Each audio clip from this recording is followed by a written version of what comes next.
የኦሮሞ ነጻነት ወደ ድርድር ይምጡ። አሜሪካ የፋኖና የኦሮሞ ነጻነት ጦር ወደ ሰላም ድርድር እንዲመጡ ጠይቃለች። እንዲሁም ደግሞ መንግስት በራሱ ህዝብ ላይ የሚፈጽማቸውን የድሮን ጥቃቶች በአፋጣኝ እንዲያቆም የአሜሪካ አምባሳደር መጠየቃቸው ተሰምቷል። ታደምጡታላችሁ።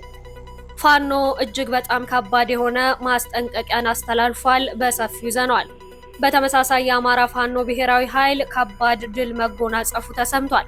የአማራ ፋኖ ብሔራዊ ኃይል አፋባሃ ከተመሰረተችባት ሰዓት ጀምሮ በድል ላይ ድል እየደራረበ የሚገኘው የአማራ ፋኖ ብሔራዊ ኃይል አሁንም ከባድና በታሪክ የሚመዘገብ ድል ማስመዝገቡን የተሰማው። አብሮነታችሁ ካልተለየን ሁሉንም የምናስደምጣችሁ ይሆናል። ሰላም ጤና ይስጥልን። ይህ ፋኖስ መረጃ ነው። ዘወትር አዳዲስና ሰበር መረጃ እንዲደርሳችሁ ከፈለጋችሁ ፋኖስ መረጃችንን ሰብስክራይብ አድርጉ። ሀሳብ አስተያየታችሁን ግለጹልን። ላይክ እና ሼር እያደረጋችሁ መረጃዎቻችንን አጋሩልን። ቀጥታ ወደ መረጃው አለፍን። ቀዳሚ ወዳደረግነው መረጃችን ስናልፍ መንግስት በራሱ ህዝብ ላይ የሚፈጽማቸውን የድሮን ጥቃቶች በአፋጣኝ እንዲያቆም የአሜሪካ አምባሳደር ጠየቁ። በኢትዮጵያ የአሜሪካ አምባሳደር ማሲንጋ የፌዴራል መንግስት በራሱ ህዝብ ላይ የሚፈጽማቸውን የድሮን ጥቃቶች በአፋጣኝ እንዲያቆም ጥሪ ያቀረበ። አምባሳደሩ የፋኖ ኃይሎች ተጨባጭና ሰላማዊ ዓላማዎችን እንዲይዙ፣ የኦሮሞ ነጻነት ሰራዊት ደግሞ ድርድሮቹን እንዲቀጥል ጠይቋልም ተብሏል። ማክሰኞ ዕለት ወደ ትግራይ ክልል ተጉዘው በሽሬ ከተማ ከክልሉ አመራሮች ጋር የተወያዩት አምባሳደር ማሲንጋ ይህንን ጥሪ ያቀረቡት ደግሞ አርብ ግንቦት 15 2017 ዓ.ም በኤምባሲ የማህበራዊ ሚዲያ ገጻቸው ላይ ባወጡት መልእክታቸው ነው ተብሏል። በሀገሪቱ ያሉ ግጭቶችን ማቆምን የተመለከተው የአምባሳደሩ መልእክት ኢትዮጵያ በቀጠሉ ግጭቶች ውስጥ ወደ ሌላ ዓመት እየተሻገረች መሆኑንም ገልጸዋል። እነዚህ ግጭቶች በኢትዮጵያ ሕዝብ ላይ ያላቸውን ተጽዕኖ መለስ ብሎ ማሰብ አስፈላጊ እንደሆነ በመልእክታቸው ላይ አስፍረዋልም ተብሏል።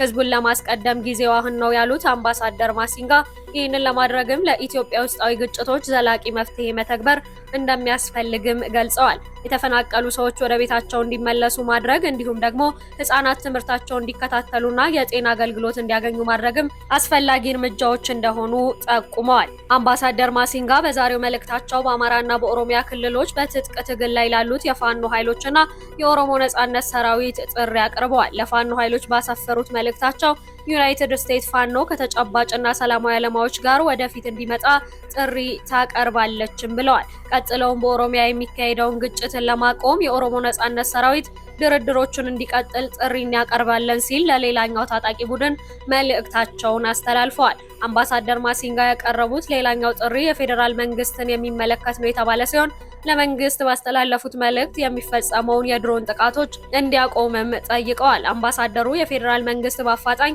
በራሱ ህዝብ ላይ ድሮን መጠቀም እንዲያቆምና ስምምነት እንዲያመቻች እንጠይቃለንም ብለዋል። ሰላምና መረጋጋትን ለመምረጥ ጊዜው አሁን ነው በማለት መልእክታቸውን ቋጭተዋል የተባለ ሲሆን በኢትዮጵያ የአሜሪካ አምባሳደር ማሲንጋ ጥቃቶች እንዲያቆሙ ጥሪ ሲያቀርቡ ይህ የመጀመሪያቸው አይደለም። ባለፈው ዓመት በዚህ ግንቦት ወር የቀድሞ የአሜሪካ ቆንጽላ ግቢ አሜሪካ ግቢ ውስጥ ባደረጉት ጠንከር ያለ ንግግር መሰረተ ልማቶችን ኢላማ ያደረገ ጥቃቶች እንዲቆሙ ጠይቀው ነበረ። ማሲንጋ ሽፍቶች፣ ታጣቂ ቡድኖችና አንዳንድ ጊዜ ደግሞ የመንግስት የጸጥታ ኃይሎች በህይወት የመኖርና የመከባበር መብቶች ላይ ጥሰት መፈጸማቸው የህግ ሂደትንና የህግ የበላይነትን አለማክበርን የሚያሳይ ነው ሲሉም በመንግስትና ታጣቂዎች ላይ ጠንካራ ትችት አቅርበዋል። ያልተገደበ ሰብአዊ አቅርቦት እንዲኖርና ለዚህም መነሻ የሚሆን ጊዜያዊ ሀገር አቀፍ የተኩስ አቁም እንዲደረግም በዚህ ንግግራቸው ጠይቀው ነበረ። አምባሳደሩ በተመሳሳይ ለፋኖ ኃይሎችና ለኦሮሞ ነጻነት ሰራዊት ምክር አዘል ጥሪያቸውን አቅርበዋል። አምባሳደር ማሲንጋ በወቅቱ ያቀረቡትን ወቀሳ ግን ከመንግስት በኩል ጠንካራ ምላሽ አስከትሎ ነበረ። የውጭ ጉዳይ ሚኒስቴር የአምባሳደሩን ንግግር ተከትሎ ባወጣው መግለጫ ማሲንጋ ያልተጠየቁትን ምክር ሰጥተዋል በማለት ወቅሶ እንደነበርም ይታወሳል። የአምባሳደሩን ንግግርም በደንብ ያልተጤነና ብልሃት የሚጎድለው ነው ሲል ተችቶታል። አምባሳደር ማሲንጋ ሳይጠየቁ ለኢትዮጵያ መንግስት ምክር ለመለገስ ሞክረዋል ያለው የውጭ ጉዳይ ሚኒስቴር ያልተገባ ክስ የኢትዮጵያ መንግስት ላይ ቀርቧል ሲልም የአምባሳደሩን ወቀሳ አጣጥሎታል። የመንግስት ኃይሎች በአሜሪካና በኦሮሚያ ክልሎች ውስጥ ከሚንቀሳቀሱ ታጣቂ ቡድኖች ጋር በሚደረጉት ግጭቶች በሰውና በንብረት ላይ ጉዳት እየደረሰ ከመሆኑን በተጨማሪ የህዝብ መደበኛ እንቅስቃሴ በከፍተኛ ሁኔታ እየተስተጓጎለ መሆኑን ነዋሪዎች ይናገራሉ። ከነዚህ ግጭቶች ጋር በተያያዘ በሚፈጸሙ የድሮን ጥቃቶች በተለያዩ የሀገሪቱ ክፍሎች ውስጥ ሰላማዊ ሰዎች መገደላቸውን መንግስታዊ የሰብአዊ መብቶች ኮሚሽን ጨምሮ ሌሎች ሪፖርቶችም ማመላከታቸው ይታወሳል። በመሆኑም መንግስት በራሱ ህዝብ ላይ የሚፈጽማቸውን የድሮን ጥቃቶች በአፋጣኝ እንዲያቆም ሲል የአሜሪካ አምባሳደር ጥያቄ ማቅረቡ ተሰምቷል። ወደ ቀጣዩ መረጃችን ስናልፍ ከአማራ ፋኖ ብሔራዊ ኃይል አፋብኃ ከአምስተኛ ራስ ቢትወደድ መንገሻ ክፍለ ጦር ከአራንዛው ዳሞት ብርጌድ የተሰጠ ማስጠንቀቂያ አለ። አገዛዙ አማራን እንደ ህዝብ ለማጥፋት የሀገሪቱን ሰራዊትና በምድር በሰማይ ያሉ የሚባሉ አውዳሚ የጦር መሳሪያዎችን በመጠቀም ህዝቡን በጅምላ እየገደለ እየዘረፈ እያወደመ ከፍተኛ ወረራ ላይ መሆኑ የሚታወቅ ነው። የአማራ ህዝብ ቀድሞ በነቁ ልጆቹ እየተመራ ጨፍጫፊውንና አውዳሚውን ስርዓት እየተፋለመ ከትልልቅ ከተሞች ውጪ ሁሉንም አካባቢዎች በመቆጣጠር የራሳችንን አስተዳደር ገንብተናል። አገዛዙ ከፊት ለፊት በምናደርጋቸው ብርቱ ተጋድሎች ትልልቅ ከተሞችን ሳይቀር ለቆ መፈርጠጡ የማይቀር ሀቅ ነው። ስለሆነም ያገዛዙ ቡችሎች ገንዘብ ባጠራቸው የሚኒሻና የራሳቸው ደሞዝ በሰበሰባቸው ጊዜ የፍኖተ ሰላም ከተማ የህዝብ መሬት በጨረታ ስም እየሸጡ ይገኛሉ። ትግል ከተጀመረበት ዕለት ጀምሮ በማንኛውም የጨረታ ሂደት ከፍኖተ ሰላም ይሁን ከሌሎች ከተሞች መሬት እየተቀበላችሁ ገንዘባችሁ ከንቱ በመባከን ብቻ ሳይሆን በህጋችን ካገዛዙ ጋር በማበር ተጠያቂዎች ናቸው። ፍኖተ ሰላም ይሁን በሌሎች ከተሞች ላይ በጨረታ ቦታ የወሰድን ሰው መሳሪያ ይዞ ከሚገድለን ሚኒሻ ለይተን የማናየው መሆኑን ማስገንዘብ እንፈልጋለን። ስለሆነም ይህንን ድርጊት የምትፈጽሙ አካላት ከድርጊታችሁ እንድትቆጠቡ ስንል ማስጠንቀቂያችንን እናስተላልፋለን ሲል አፋብኃ ጎጃም ራስ ቢትወደድ አምስተኛ ክፍለ ጦር ዳሞት ብርጌድ ያስተላለፈው ማስጠንቀቂያ መልእክት ነው። በተመሳሳይ የአማራ ፋኖ ብሔራዊ ኃይል አፋብኃ ንጉስ ሚካኤል ኮር አማራ ሳይንት መቅደላ ክፍለ ጦር የአትሮንስ ብርጌድ እና ሼህ ሁሴን ጅብሪል ብርጌድ ከወራሪው ጠላት ጋር በመፋለም ታላቅ ድል ተጎናጽፈዋል።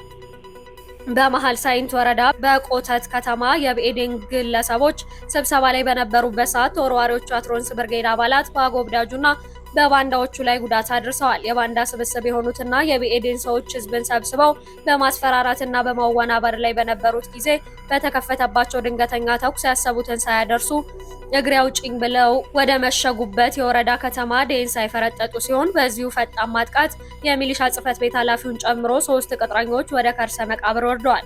ቁጥራቸው ያልታወቀ ሆዳደር ሚሊሻዎችም ቁስለኛ ሆነዋል የተባለ ሲሆን ሼህ ሁሴን ጅብሪል ብርጌድ ሙሳፋ ሻለቃ ወራሪውን ጠላት በደፈጣ ውጊያ አደባይተዋለች። ከደብረ ዘይት ከተማ ወደ ማሻ ከተማ በላንድ ክሮዘር መኪና ሲንቀሳቀሱ የነበረው የኦህዴድ ብልጽግና ስልጣን ጠባቂ የወራሪ ቡድን ጨረፌ በምትባል ልዩ ቦታ ላይ ሙሳፋ ሻለቃ ባደረገችው ደፈጣ ከፍተኛ ሰብአዊ ኪሳራ ያደረሰችበት ሲሆን በደፈጣ ጥቃቱ 7 ቅጥረኛ የወራሪው ቡድን አባላት የማይነቁበት ዘላለማዊ እንቅልፍ አሸልበዋል። ለግለሰቦች ወይም ለወንጀለኞች ስልጣን ሲባል ከብሔረ ሙታን ወገን ከሆኑት በተጨማሪ ከ5 በላይ የሆኑት ደግሞ ቁስለኛ ሆነዋል። የኦህዴድ ብልጽግና ወንጀለኛ ቡድን የአማራ ብቸኛ መድህን የሆነው ፋኖ የማይቆረጥም የብረት ቆሎ ሲሆንበት ህዝቡ ላይ አሉታዊ ጫና ማድረጉንም አጠናክሮ ቀጥሎበታል። እስር፣ እንግልት፣ ማስፈራራትና ማዋከብ ግንባር ቀዳም ተግባሩ ሆኗል ሲል የአማራ ሳይንት መቅደላ ክፍለ ጦር ቃል አቀባይ ገልጿል። እንዲሁም በቀጣይ መዳረሻው ድልና ነጻነት የሆነው የአማራ ህዝብ የህልውና ተጋድሎ ተጠናክሮ ይቀጥላል ሲልም የአማራ ፋኖ ብሔራዊ ኃይል መግለጹ ተሰምቷል።